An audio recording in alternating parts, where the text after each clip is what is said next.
Oh my God. Scoop City is brought to you by Thursday Night Football on Prime Video.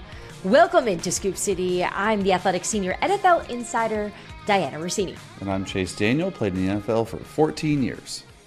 Chase, don't you dare act like you're all calm and cool and collected after that finish. You have been going crazy for the last 3 hours of this game. I don't think we could have asked for a better ending to a game, a better game in general to start this season off. So many questions that we had entering the game. We've got some of them answered. Patrick Mahomes, Travis Kelce, Chris Jones, even Taylor Swift, they're back. Lamar Jackson, he slimmed out. Football's back. And football's back. Let's do this again. Let's do another, 278 more of these? They're close to 300 more of these. So, oh my look, gosh. What a first game back. Yeah. And it gave us all the things we wanted to see. The rookie stars to just open up, scoring touchdowns, there are at least the new weapons showing off in that first drive from both teams, all the way to the end where Lamar Jackson just put the entire game on his shoulders, running around like a lunatic to try to get Baltimore that a lunatic win. All right, in all the right ways, baby. In all the right ways, but also you have some concerns. So look, let's dive into this game just from your observation. Let's start with the Chiefs, though. Can they three-peat? That's what's been circling. Let's say the big question around the Chiefs has been, did they get better in the offseason? So just based on what you saw, do you think the Kansas City Chiefs are improved from what we saw at the Super Bowl last year? What do you think? Yes, absolutely. I'm watching this game and I'm looking like they look like a way better offense. And it's because their receiver room, Xavier Worthy, 2 touchdowns, Rashee Rice, almost 100 yards, or maybe he had 100 yards receiving, a ton of catches. It just looked like they were spreading the ball around. The forgotten person and all this, Travis Kelce, didn't show up, had his first target in the second quarter. But that's what this is. They don't need Travis Kelce every game. And I think Andy Reid, Brett Veach, the GM, they went into this season thinking that. Like, we love Travis Kelce, but we need to build around him because last year down the stretch, that's all Patrick Mahomes could rely on because there were so many receiver drops, if that makes sense. So it's cool to see it come to fruition. No, it makes all the sense in the world, and it's great to hear from the Chiefs side that they no longer have to solely rely on Travis. He's 33 years old. He's getting older. He's still able to do things. I mean, he had a couple catches tonight where I don't even know how he got open. But that's what he does best. But the fact that they now have options and depth and weapons to take advantage of, we haven't seen this Chiefs team since Tyreek has really been there, where you're not just so focused on Travis the whole time because you're able to spread it out. What'd you think of Xavier Worthy? He's so fast. He's so fast. Like, so fast. Like when you score on your first touch in the NFL, Diana, you're destined for great things. How in the world did the NFL let Xavier Worthy go to the Kansas City Chiefs? There were 30 some odd teams that passed him up. That's uncalled for. The Buffalo Bills traded the pick. The Buffalo Bills have no one. They traded the pick to the Kansas City Chiefs. What are they doing? I know, it's so painful, and it will bite them in the butt, I'm sure, at some point this year, and it'll be one of the funny remarks that we see on Twitter that will never go away. But with that in mind, what about Patrick in general? Do you think his comfort there with these young rookies now, did you feel like he appeared to be comfortable there? Yeah, Patrick is Patrick. Like, he's going to do his thing. Like, I'm never worried about Patrick. And there were still a couple drops for the Chiefs, but at the end of the day, I don't think it opens up an entire world as a quarterback when you know you can rely on your receivers, because your receivers are the people who catch the football for you game after game. Obviously, that's what they struggle with the most. That was their weakness last year. Diana, they still won a Super Bowl. They're going to win another Super Bowl this year. They got better at receiver. It's probably one of the strengths on their offense. And also, Kingsley out of where did he go? BYU, like the left tackle. He's a stud too. Brett Veach is cooking with grease right now, Diana. It is not fair to the rest of the NFL.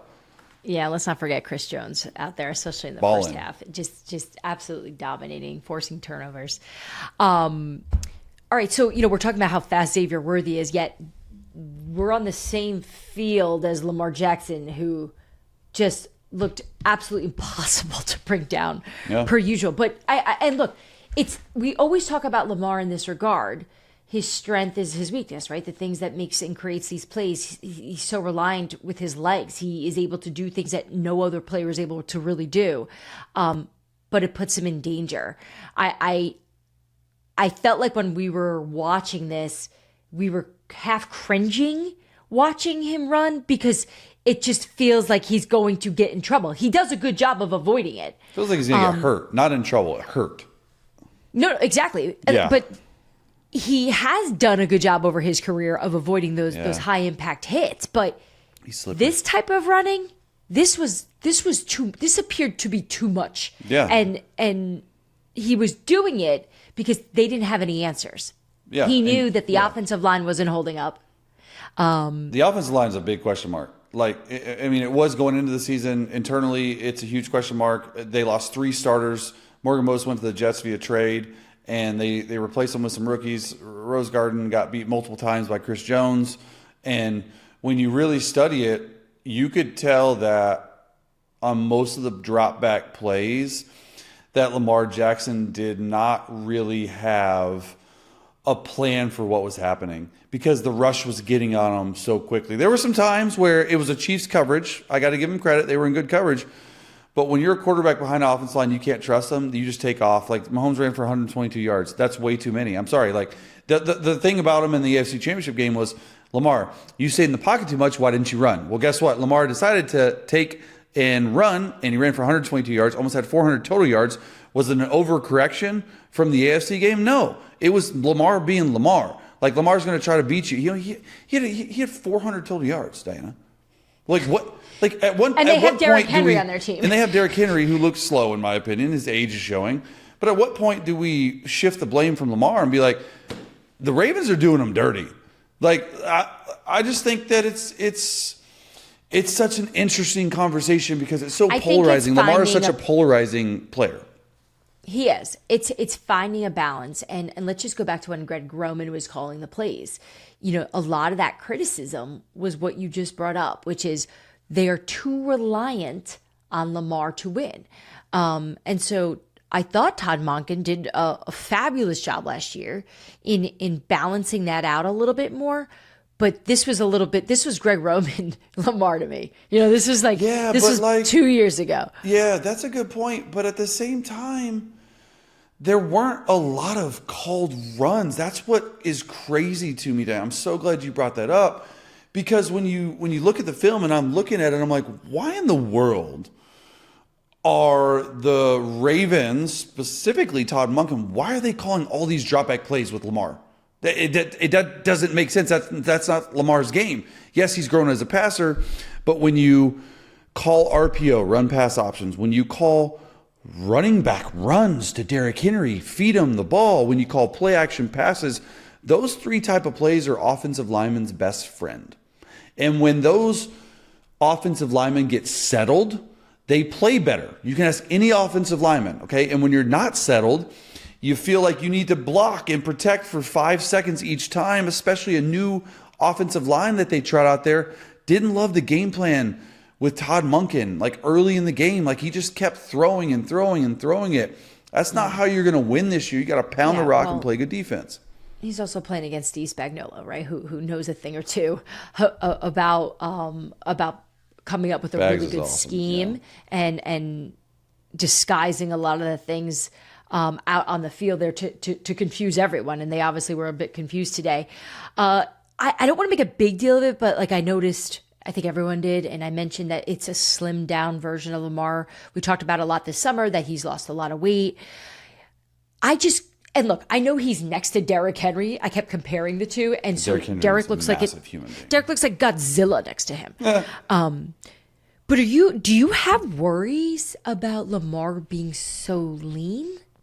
Is this going to be a Well, Chris Collingsworth was pointing out that he thinks that it's been beneficial losing the weight, but I'm thinking while he said that was how big was Lamar really? Yeah, I don't think he looked skinny. I think he was just bigger than you thought. I think he was like 230, Diana. Like that's what he said, like 225, 230, which is big for a running quarterback. And I think he just wanted to be faster. He looks more svelte. He looks more svelte out there. And when you do have a quarterback that runs that much, I do worry about it, right? Like the rib area is unprotected. And that's a huge deal for throwers of the football, as in quarterbacks, because if you get a hit there, I mean, like one little broken rib. I remember when Justin Herbert had a rib injury against the Kansas City Chiefs 2 years ago.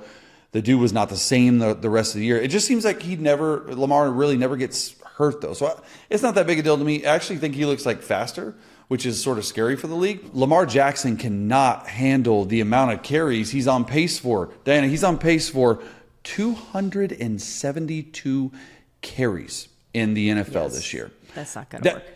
You can't do that and play a game. Like 17 games, like you're going to he should have like 100. He's on pace for 272 carries. Yeah, I think I overestimated the Ravens. It's one game. The Kansas City Chiefs on their quest for a three-peat here. They got one in the win column, as they begin this journey this year. One final thought before we go. Was there one thing that you learned from this game that maybe surprised you or taught you something? Yeah. Brett Veach is a genius. Between Kingsley, the left tackle, and Xavier Worthy, like Veach is my guy, and I still talk to him like a lot. Like he loved me when I was there, and we just got along. He wasn't even the GM when I was there, and he'd come down to Matt Nagy's office and we just talk ball. And he is something else, Diana. I mean, like he just keeps drafting these players. They keep hitting. Like I was impressed with both those guys, like Kingsley and Xavier, but especially Xavier. Like you don't expect, Diana, a rookie to come in game one. Thursday Night Football, probably 30 million people watching. Okay, I'm watching highlights right now. I can't get my eyes off it. He's so fast. Like, you don't expect a rookie to play at that. Your first touch, you score a touchdown, and then the Ravens leave him wide open on the second touchdown, his reception. It blew me away. And you told me, Diana, the Chiefs wanted to come in to the league or to this game with one message. We're going deep, and boy, did they ever land that message. They certainly put the league on notice, and so did the officials, right? The officials were not messing around today. And look, everyone calm down. We see this every year. First few games, they overcall everything, and then it all levels out. So we should be good to go. All right, let's do it. Let's get to what I'm hearing around the league. Chase, I feel like after seeing that Russell Wilson may be questionable for Sunday's game, you were the first person I wanted to call when I saw the news, because I'm thinking, well, Justin Fields had an opportunity. So it's because I'm a Justin Fields fan. So at Thursday's practice, Russell Wilson did not participate. Justin Fields took over, took first-team reps. We know the game plan is in for their opponent against the Atlanta Falcons. So Friday, they're going to learn more about the situation. But when you first heard that he was out with this calf, what was your first thought? I'm sure Diana's going to text me. But what's your concern about this? Yeah. I mean, I have a lot of concern about it, Diana. It's a quarterback cannot throw a football the way he should with a calf injury. Okay. And I just want you to rewind and go back to Joe Burrow last year. At the start of the year, was dealing with a calf injury. Those calf injuries are so tricky because they linger. You can think they're good. Why though? Right? Like every human being probably has pulled a muscle at some point in their life. Calves are more used. I mean, just like science. Like you're literally walking on a calf every single day. And if you think about the quarterback position specifically, when you drop back and you're in the shotgun and you're taking these 3-5 step drops, it's all about momentum, right? So you want to get the momentum going back and you want to get the momentum going forward. It might be, depending on, which calf? Is it Joe Burrow's calf? Is it Aaron Rodgers' Achilles, which he had a calf injury too? Is it Russell Wilson's? Depending on the calf, you can get the momentum one way, but you can't push off to go the other way, and therefore you're just a sitting duck in the pocket. Like, that's not cool. And you saw specifically, like, I liken this to Joe Burrow, because you saw specifically with Joe Burrow, he looked like a shell of himself, Dianna, in the pocket last year. And so my interpretation of this entire injury is like, the first thing that my head went to, it didn't go to Justin Fields, like, oh, he's going to play, he's going to start, although that was my first tweet. But the more I thought about it, I thought, like, the Steelers have to be careful with Russell Wilson. And then I thought of Joe Burrow and I thought of Aaron Rodgers. They don't want that situation happening. So I would be surprised. I don't know the whole thing. You probably have some more information you're going to give us. I would be surprised if Russell Wilson goes out there on Sunday and plays, given the calf injuries the last 2 years around the league.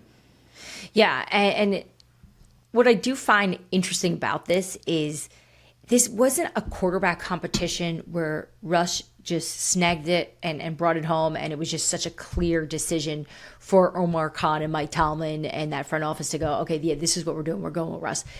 There were times where Justin Fields was beating out Russell Wilson, and there were times even after Russell Wilson was named starting quarterback that there were people in the building, there were some people in the locker room that I've had conversations with that thought that maybe Justin should get the shot, right? So Really?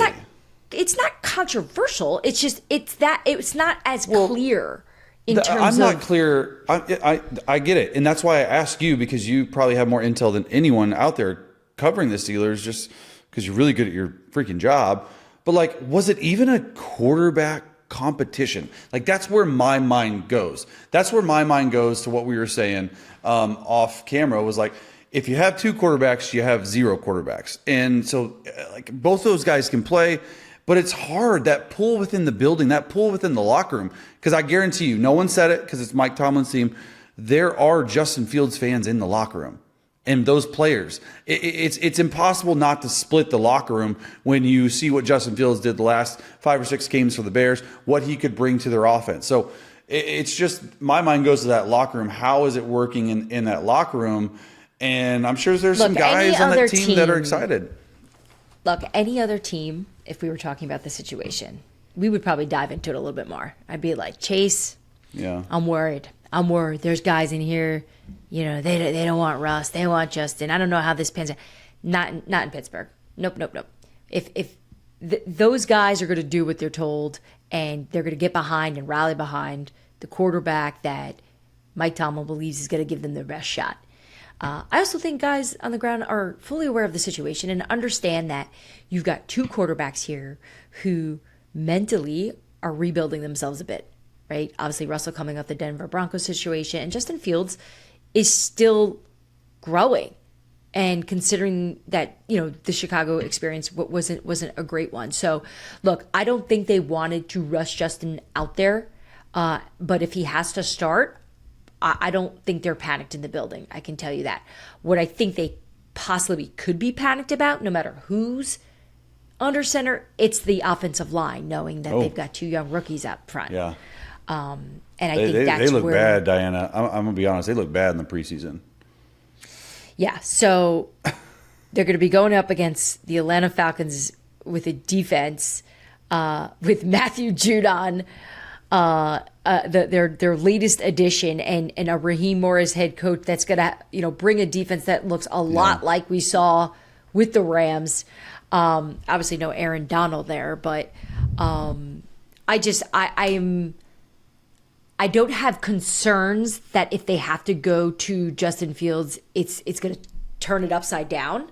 But I don't believe that this is really the path they wanted to truly take. So we'll see what happens by Sunday if Russell makes that decision to do what I think you're suggesting, which is maybe not push it, because that is going to be a problem all year long for you. You're not going to be able to get back in there, because I remember reporting on Joe Burrow's situation, and I was checking in with people there and people close to him almost every day.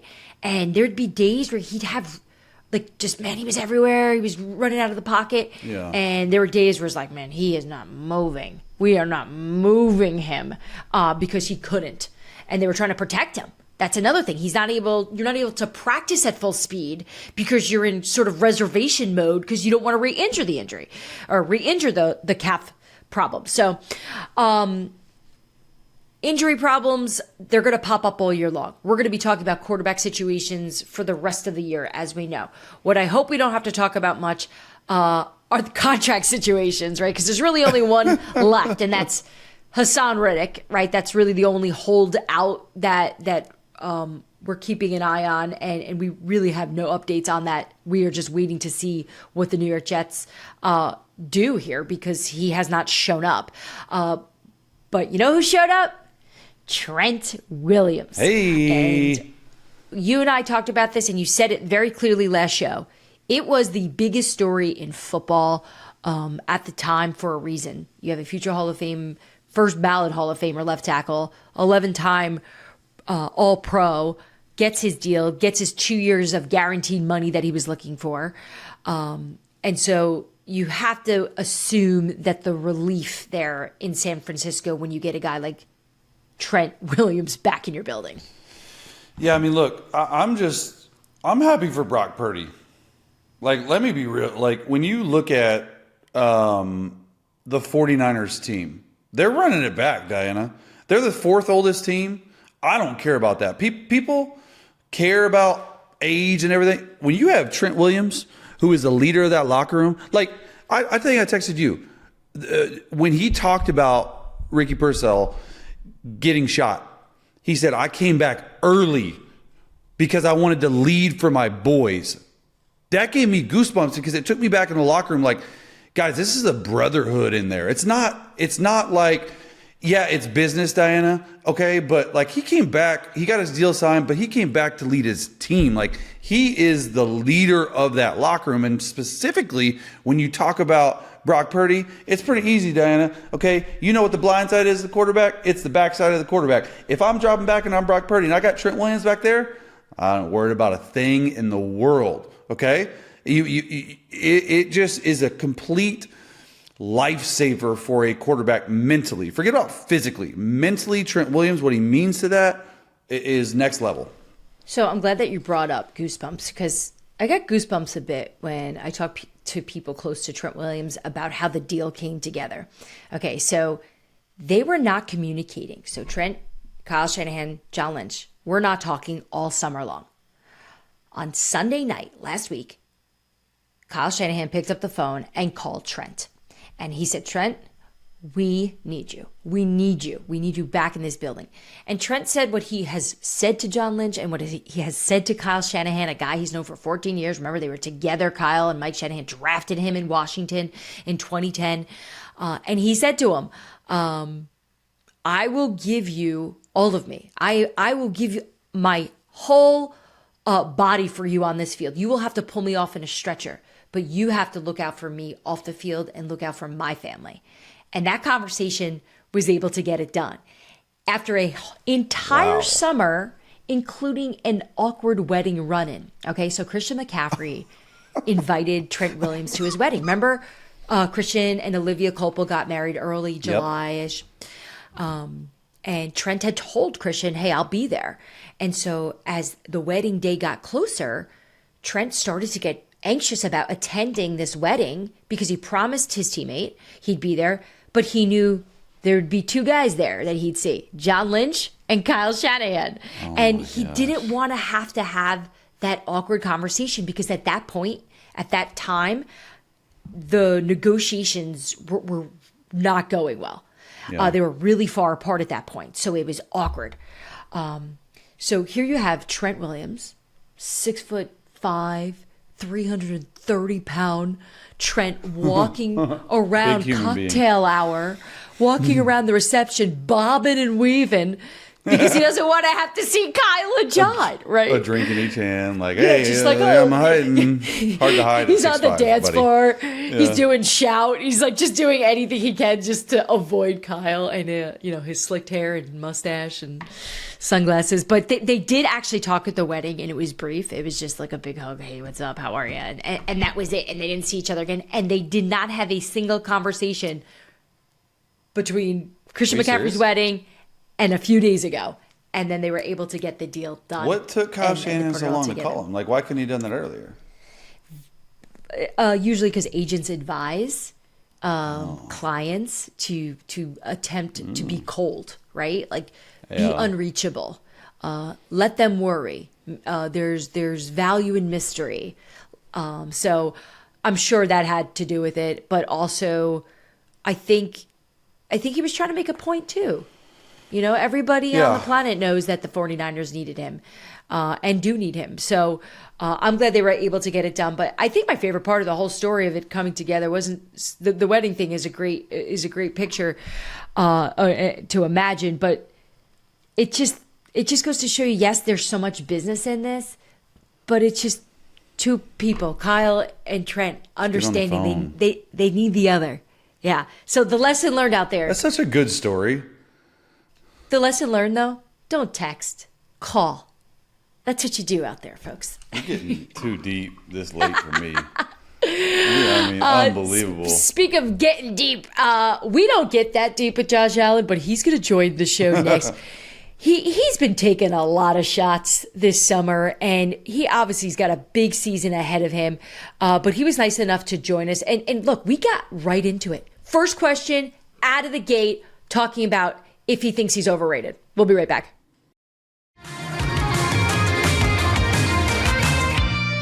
All right, welcome back to Scoop City, where we have a big name guest here today, the most overrated quarterback in football. Just kidding, Josh. Josh Allen. Josh, everywhere I look, it seems that people are trying to debate an issue of whether or not you're overrated. When you see that and you hear that, what has the reaction been for you? Well, I think our profession is exactly what it is. And if 31 other fan bases and 31 other teams like you got a problem, right? The other teams shouldn't like you. The other players shouldn't like you. The other fan bases shouldn't like you. So 31 out of 32 teams, that's over, I don't know, in percentage-wise, that's over 90% of every NFL fan shouldn't like me, in theory, right? So I see it as a term of endearment.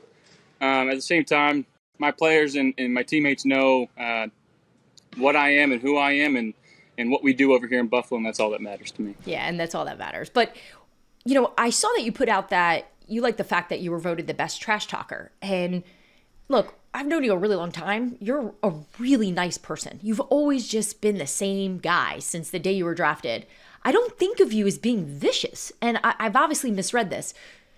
Are you that good of a trash talker? Like, would you put yourself in a top tier, if we're going to do top tier quarterbacks, are you a top tier trash talker? If you would have asked me this my first 2 years, I would have said absolutely. But I feel like I really haven't talked all that much the last couple of years. I've just tried to focus on playing football.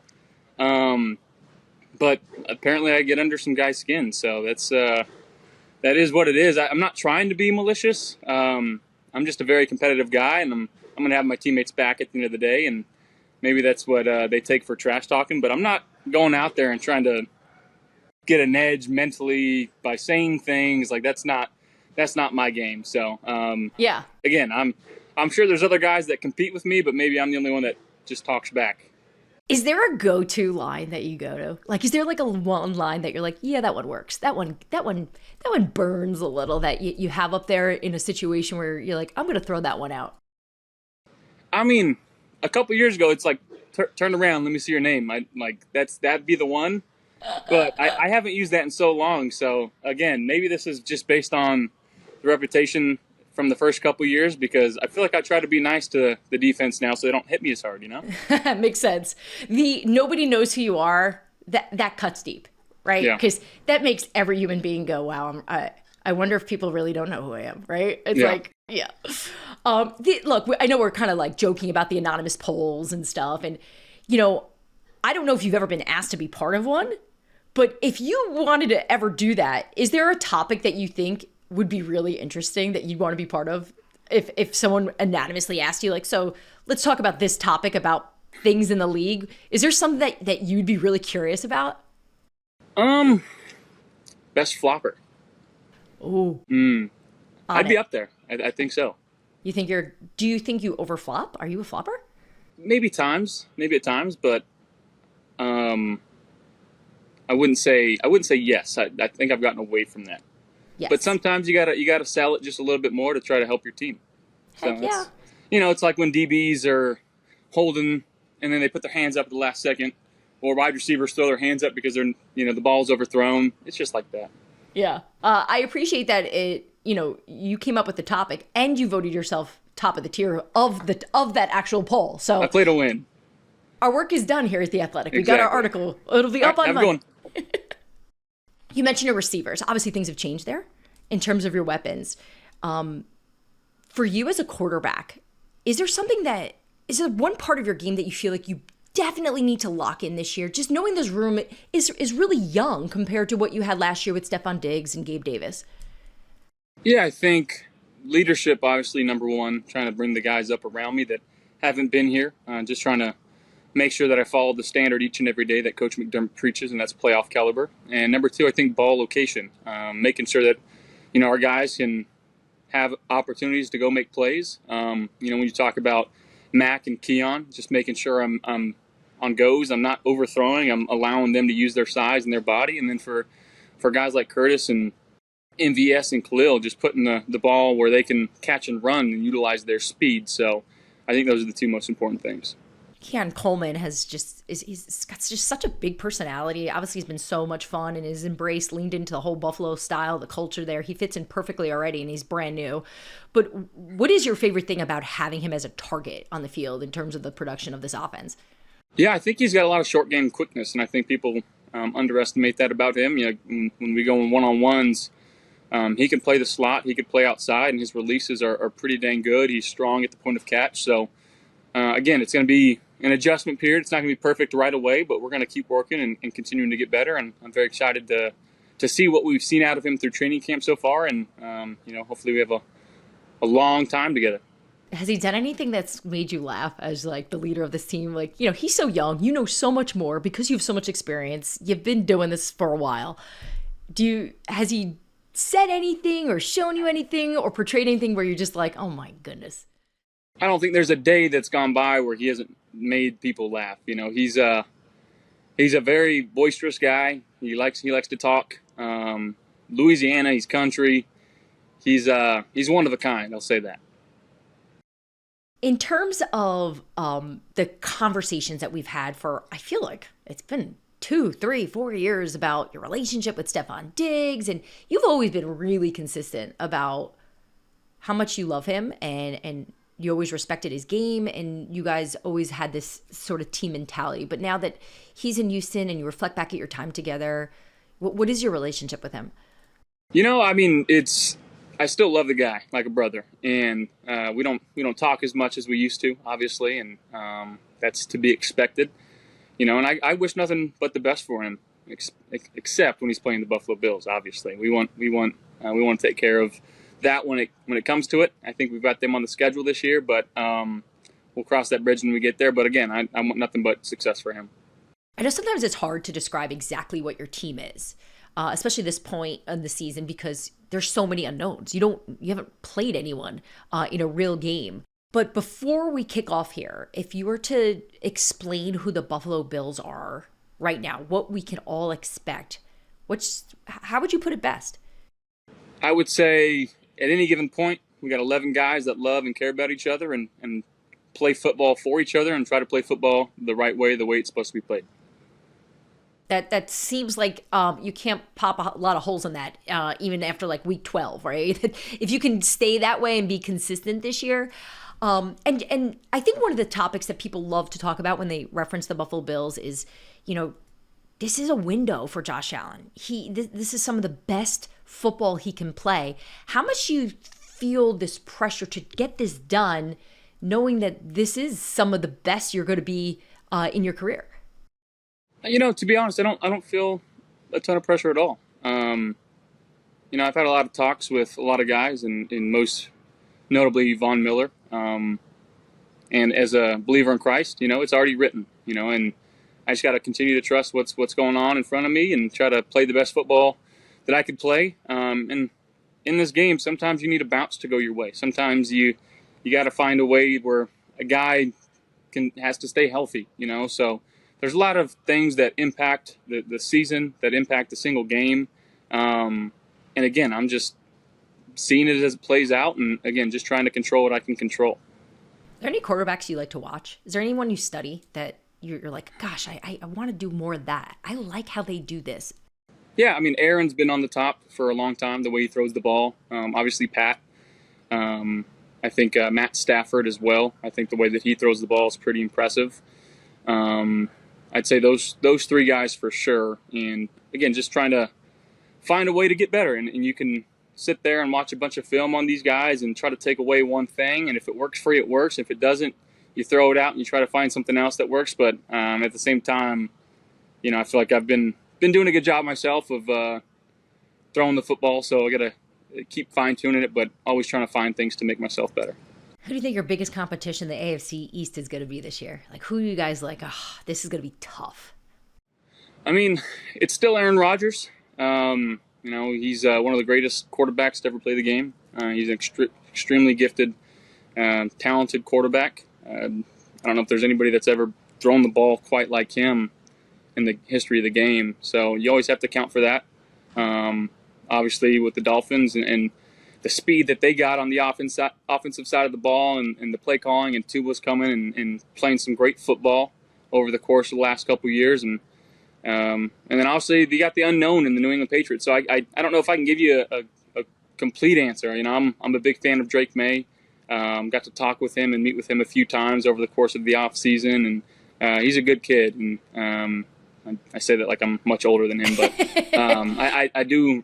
I respect him as a person and as a player, and he's got a bright future. Yeah, you are getting older though. I know what you're saying, but he's not that much younger than you. But that being said, the one thing that does keep you young, from what I've observed, I consume way too much Buffalo Bills social media content.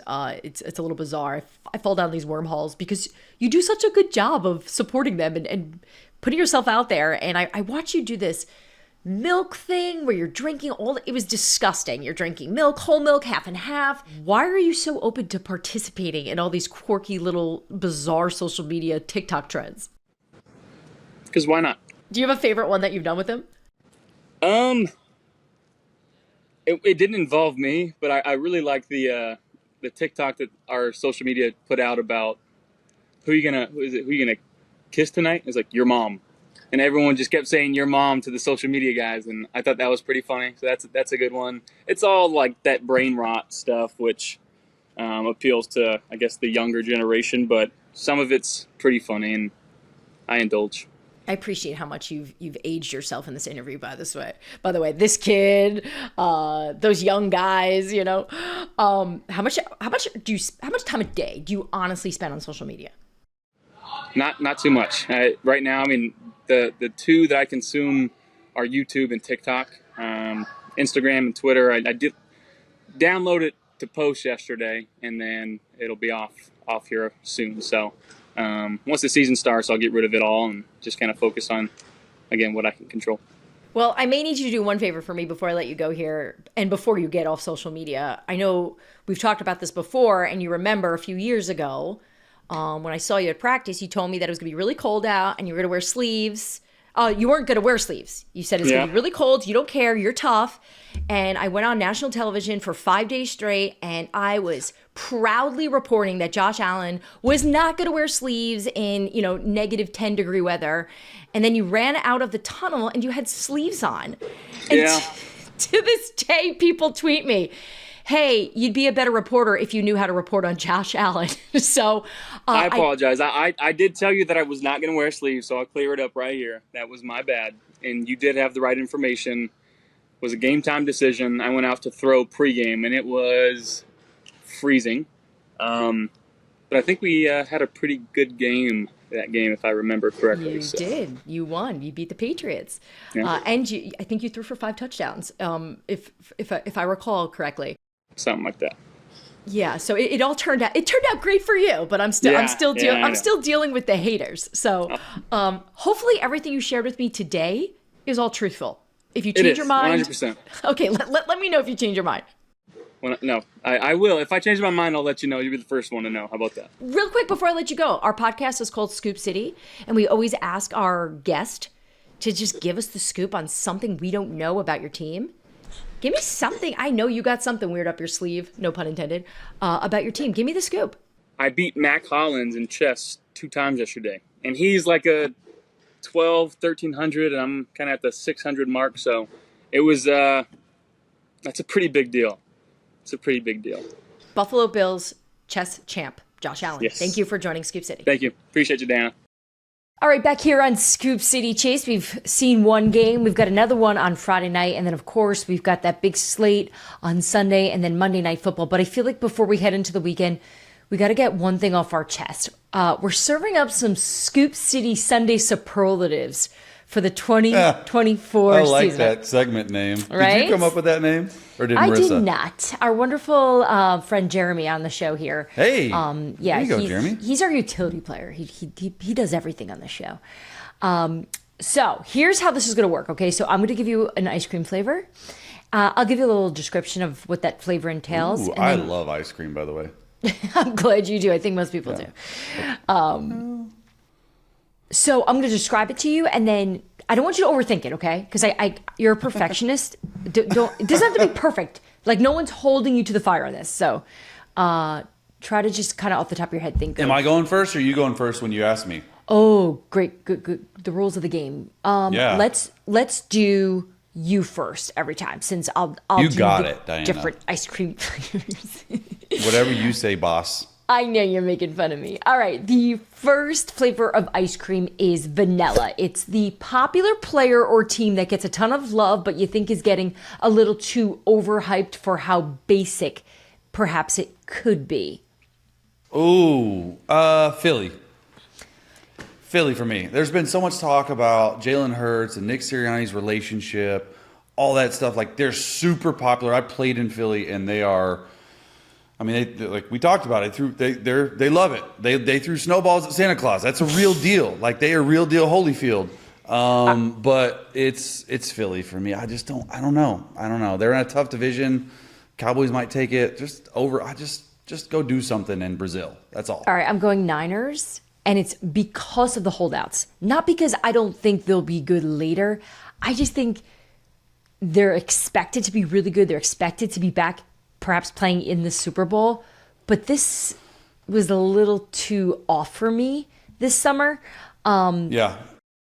And I think Trent and Brandon Ayuk missing time is going to hurt them. All right, chocolate. The player team that, despite all of the headlines and predictions of doom, you're not losing faith in, that will be there in the end. Who is going to be there in the end, Chase? What do you think, Diana? Who do you think I'm picking? Number 15. Andy Reid and the Chiefs. Home of the Chiefs.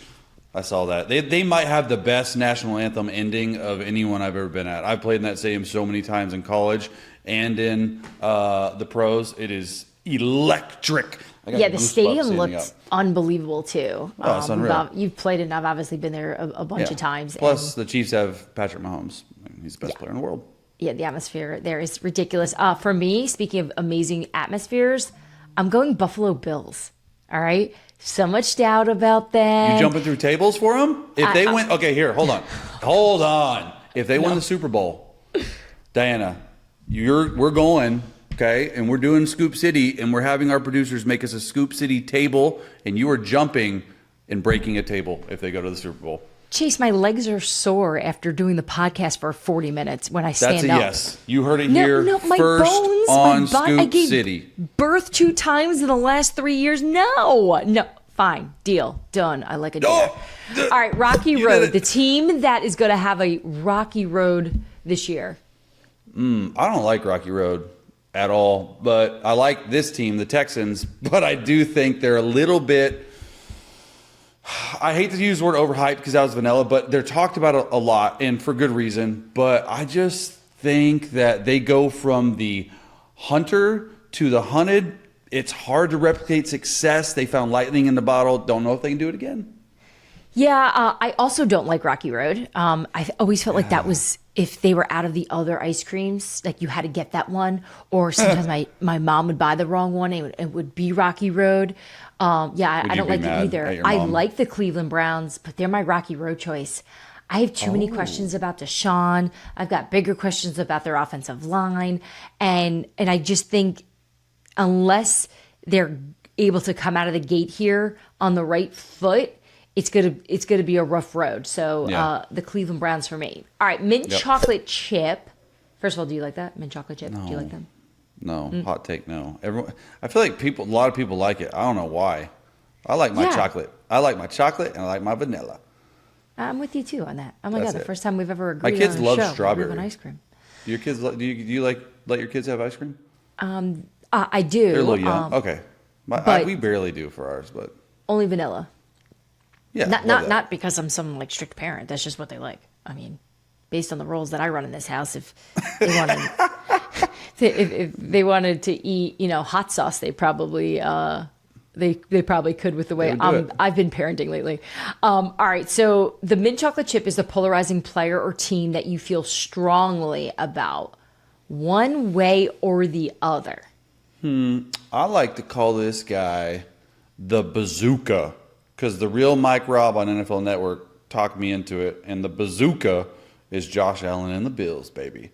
I am buying stock in Josh Allen and the Bills. I think they are going to win their division, even with losing Stephon Diggs, and they have Miami and Tua and all. Okay, that's great. They're still going to win the division. I'm so glad that you said it, because Tua is my choice. For real? I'm not in. Oh. I'm not in. We said polarizing. And I still, look, he got his contract. His head coach got his contract. They obviously have a great relationship. They've been building something there. I think their defense is going to struggle a bit as well. But Tua specifically, he's my choice for mint chocolate chip. All right, pistachio, the weird player that everyone avoids, but for some reason you just can't shake. He's a guy who likes to be shirtless. He's in commercials, and he's got tons of chains on him when he wins. Kirk Cousins, NFC South. Let's go. Everyone's talking about how they drafted Michael Penix Jr., rightfully so. But don't you dare count Captain Kirk out. He's got weapons galore. Pistachio. All right. Everything hinges on the success of this quarterback. They've got the roster. They've got the belief. They've got a fan base that wants to be all in, but they're a little scared. And he is a little strange. But when he's on the football field, my goodness, is he good at the game. And that's Aaron Rodgers. So Rodgers is my choice. I can't quit him. Every time I've gone to a practice in New York, or at least in New Jersey, it's not being a groupie. I am just amazed by his ability. Even just covering the league when I was younger, I used to always want the Packer games. That was always the assignment I wanted because I just enjoyed watching him play the game of football. So he's a guy. Video editor, we need a pint of pistachio with Aaron Rodgers' head coming out of it, please. Kent is all over it. Yes. All right, cookie dough, the team that is dull, but their stars blow your mind. You're up. The Tennessee Titans for me. They are stars galore. Probably the least talked about team that loaded up, led by no other than L'Jarius Sneed, Calvin Ridley. Like, they went off in free agency, Diana. It's all going to hinge on Will Levis, though. Not sure what he's going to be like or not, but I like the Titans. Yeah, so much change in Tennessee. I can't wait to see what that's going to look like. For me, it's the Vegas Raiders, right? You got Max Crosby, you got Christian Wilkins, you got Devontae Adams, you got all these studs on the team, and I don't think we really appreciate them because we've had these questions at the quarterback position. So they're a type of team where I enjoy watching the Stars. I just don't know if collectively as a team they're going to be able to have some success. All right, so now we got the sprinkles of our Sundays that we're making here. The sprinkles, the team or player you've fallen hard for in the past, but it's time to grow up and move on, Chase. Sorry, Marissa, but the Cleveland Browns. I think that they have a really good roster. I said the sprinkle because I'm not sure if Deshaun Watson has it. I think he's lost his fastball a little bit. Hadn't played in like 4 years. We were talking in the car maybe this morning at 3 a.m. or yesterday morning at 3 a.m. and your line was excellent. You're like, Chase, 4 years is like a whole high school experience. I was like, wow. Yeah, I mean, that is. He hasn't played in that at all, so don't like it. He's the sprinkles. So for me, it's the Dallas Cowboys. All right. I know CeeDee Lamb gets paid, but you got the lame duck head coach in Mike McCarthy. Right now, we're waiting to see what happens with Dak Prescott's contract. Is this going to get done? They appear to all be smiles right now. Things seem to be great. I spoke to a source in Dallas this morning. They said, good talks. We're having good talks. I try to get more. That's all I got. I feel like they tell you that all the time. So maybe this does get done. But I think for a team that wanted to be all in, right? And I'm quoting Jerry Jones here. I don't necessarily believe all the moves they made tell me that they're all in. No, they're definitely not. The cherry, the move that made you go, damn, this team really polished off a perfect offseason. Can you just say the word damn again? Damn. Oh my God. The Houston Texans, I talked about them earlier as my Rocky Road, who are going to have a Rocky Road this year, but I brought them back because I like the Stephon Diggs transaction. Nico Collins, John Mechie, Robert Woods. Tank Dell. You just name them all. They got all the receivers in the world. Now they got a bona fide number one who's a captain, by the way.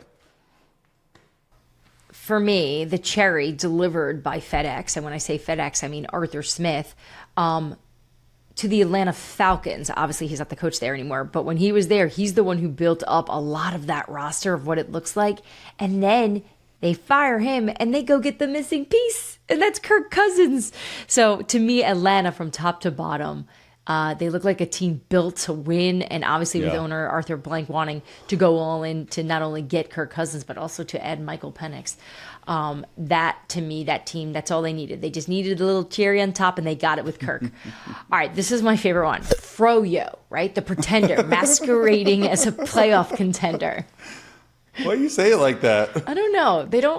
We don't have a lot of Froyo in New Jersey. They got a ton of it here in San Diego. All right. Because you're healthy. So the pretender masquerading as a playoff contender, you say, and I say the Dallas Cowboys. Jerry Jones, you ain't all in. Okay? Look at your running back room. You got a bunch of 29-year-old running backs back there. I think they could do really well, but Dalvin Cook and Zeke Elliott are 29. You're hinging your entire season on Dak Prescott. Dak Prescott's shown he can play well in the regular season. Hasn't shown he can play well in the postseason. So, Cowboys, you are my froyo. All right, for me, the Pittsburgh Steelers. Because Mike Tomlin always seems to be able to put together winning seasons, 14 of them, in fact, you just automatically always think they're going to be successful. I just don't think that this is going to be the year that they can figure it out. I don't even think they have figured it out at quarterback. You've got Russell Wilson and Justin Fields both on one-year deals. There is no plan there. And we don't even really truly know who the best quarterback is yet. And I have a feeling we're going to see both of them this year.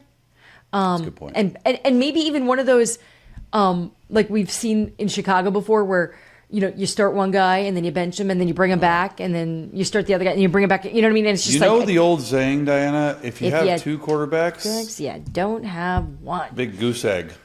Big one. All right, your favorite flavor. So this is your ride or die team this year, and you're going to die on a hill for them. So easy. The Chiefs. They're putting a whooping on the freaking Ravens right now as we record this. Like, I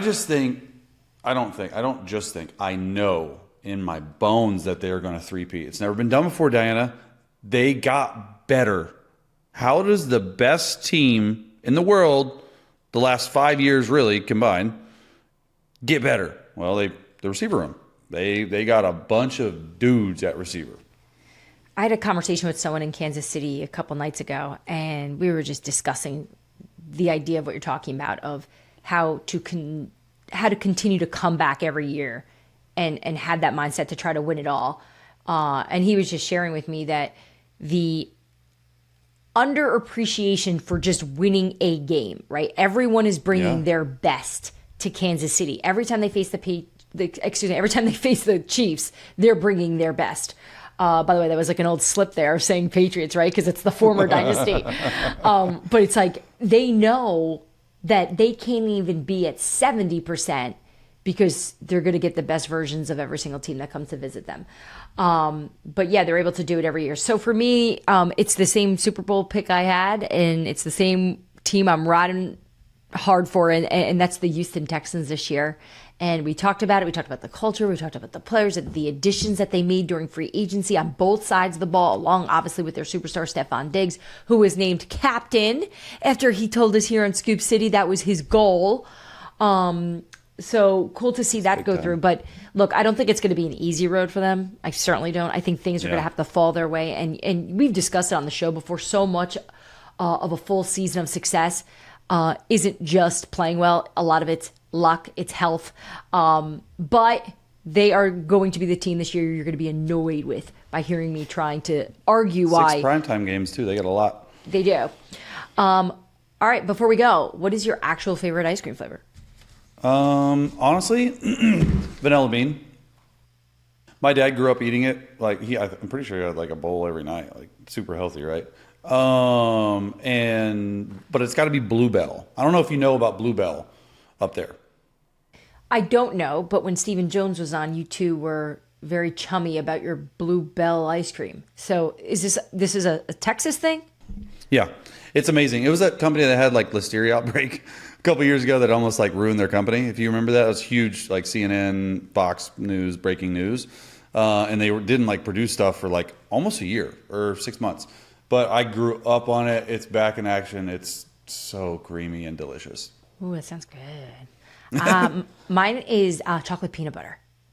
I don't know. Since I was a kid, Friendly's ice cream. So you like Reese's, huh? I love Reese's peanut butter cups. The best. My wife the likes best. Reese's. I wish I could have it right now, but I won't sleep until 5 a.m. because chocolate keeps me up. I'm like a kid. All right, that'll do it for us here on Scoop City. Thanks for hanging out with us. Make sure you subscribe to our Scoop City newsletter. It's free, by the way. I think a lot of people think we charge for that. We don't. So go subscribe. And also, don't forget, you can watch us on YouTube. It's a different experience, I hear, when you are watching Chase and I talk all these NFL topics over on YouTube. So make sure you subscribe there and leave a couple comments. We'd love to hear from you guys. So thanks so much for joining Scoop City. We will see you guys on Tuesday. Bye, guys. Tag me next time. Thanks for tuning into Scoop City. If you want to hear more, make sure you like and subscribe. We drop our new episodes every Tuesday and Friday.